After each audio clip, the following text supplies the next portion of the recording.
On September 17, 2024, around 3:30 p.m., fear spread across Lebanon when thousands of pager devices exploded simultaneously.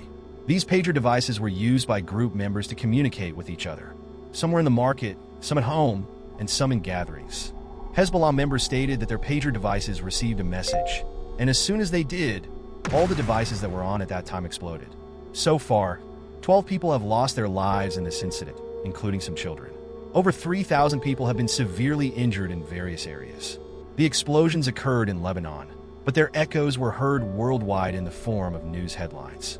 An emergency was declared in Lebanon, with chaos everywhere, the sound of ambulances, and hospitals so crowded that there weren't enough beds or even chairs for the injured. The situation hadn't even calmed down when, the next day, on September 18, 2024, Hezbollah's handheld radio sets also exploded simultaneously. Over 3,000 devices exploding at once is not normal in any way. Hezbollah blamed their biggest enemy, Israel, for this. But how did all this happen? The pager device works through a wireless communication system. It doesn't use any SIM card or mobile network. Text messages can only be received via radio signals, while it doesn't have the function to receive calls or audio messages. Hezbollah's group was initially dependent on cell phones, but they feared that Israel, with whom they have been at war for several months, could hack cell phones and track their location. This is why they banned mobile phones and decided to use the simplest and most secure device, the pager, which they used as an announcement group to hide from Israel's intelligence agency, Mossad. Important updates were received simultaneously by everyone in this announcement group. All pager devices were connected to a pager network. Whenever a message was sent, it first went to the pager network and then reached all the other pagers connected to that network. When the signal reached the pager checked the signal with its unique identification code. If the signal matched, only then would the pager accept the message. So far, it is reported that over 3,000 pagers have exploded, most of them near the Israel-Lebanon border. Thousands of people have been injured in this attack, and reports have also come in that Iran's ambassador, Mustafa Ambani, has been injured. Hezbollah claims that Israel's intelligence agency is behind this. However, Israel has not yet commented on the pager blasts, but what exactly was placed in so many pagers and who placed it?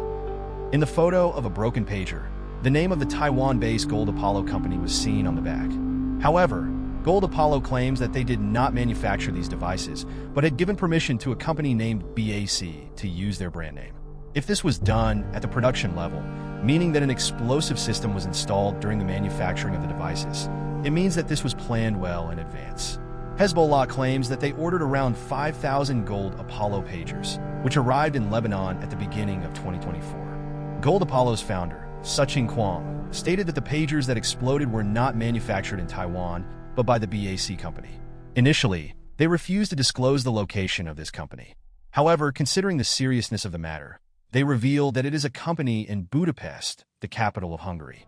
The specific model of the pager was AR-924, which, according to Gold Apollo, was manufactured by the Hungarian firm BAC. The design, functions, and sale of this model were all handled by this firm, with only the name Gold Apollo being used. Gold Apollo's founder mentioned that this company has been their partner for about 3 years. However, one surprising fact is that although it is a Hungarian company, their payments come from the Middle East. The BAC consulting website, which is currently not accessible, also stated that they deal in telecommunication products and have been in this business for the past 10 years. Checking the registration of this company in Hungary revealed that BAC is involved in electronic medical devices, electronic parts, and also in the oil and gas fields. Given the wide range of activities, one would expect this company to be quite large, but that is not the case. When the German news agency DW visited BAC's registered office address, it was a small house with an A4 paper stuck outside. This paper listed the name BAC Consulting along with other companies. People in the building were also unaware of this company. It is now understood that this is a shell company, meaning a company that exists not for a specific purpose, but for illegal activities or to disguise its true operations. An investigation into the company's financial records revealed that BAC recently declared a profit of 18 million Hungarian forints, which is approximately $50,700. When the pager explosions caused havoc in Lebanon, the BAC website was accessible, but shortly after, it started showing errors as if access was deliberately blocked. Official records list Christina Barsany and Urshiakuno as the CEO of BAC, who who have been with the company since 2016. The owner of the company is said to be Barsani or Shia Kuno. Based on their names, it seems they are husband and wife. Multiple phone calls were made to both, but none were answered.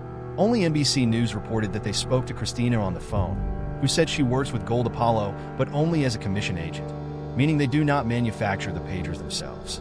When this whole issue arose, the Hungarian government also got involved. Their spokesperson tweeted on X that BAC does not have any manufacturing facility in Hungary.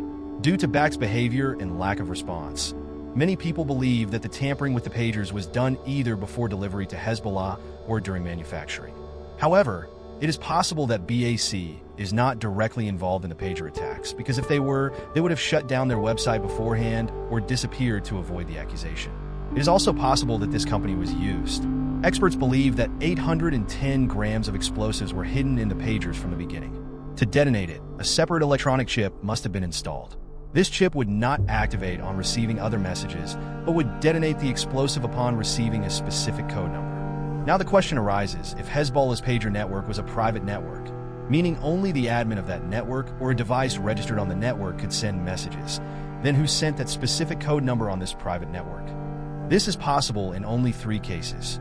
Either there is a Mossad spy within Hezbollah's group, or Mossad has the capability to hack private radio frequency networks. Alternatively, a mobile network connection could have been installed inside the pager to detonate it via SMS or call. Regarding the pager explosions, which caused massive destruction in Lebanon on the first day and created an atmosphere of fear, the next day, some walkie-talkie radio sets also exploded simultaneously in the same manner as the pagers.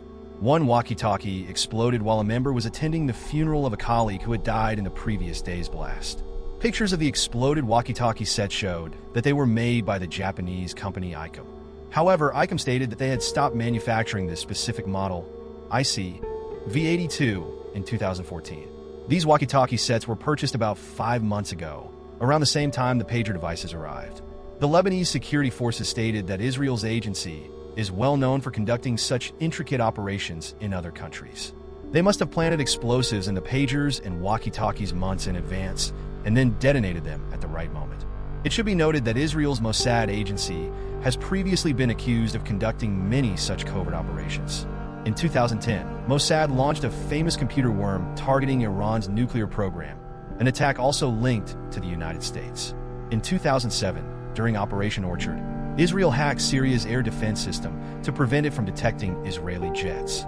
They have also been accused of using cyber capabilities to spy on various countries, companies, and individuals secretly. The pager attack in Lebanon is considered the most dangerous of its kind, with no historical precedent.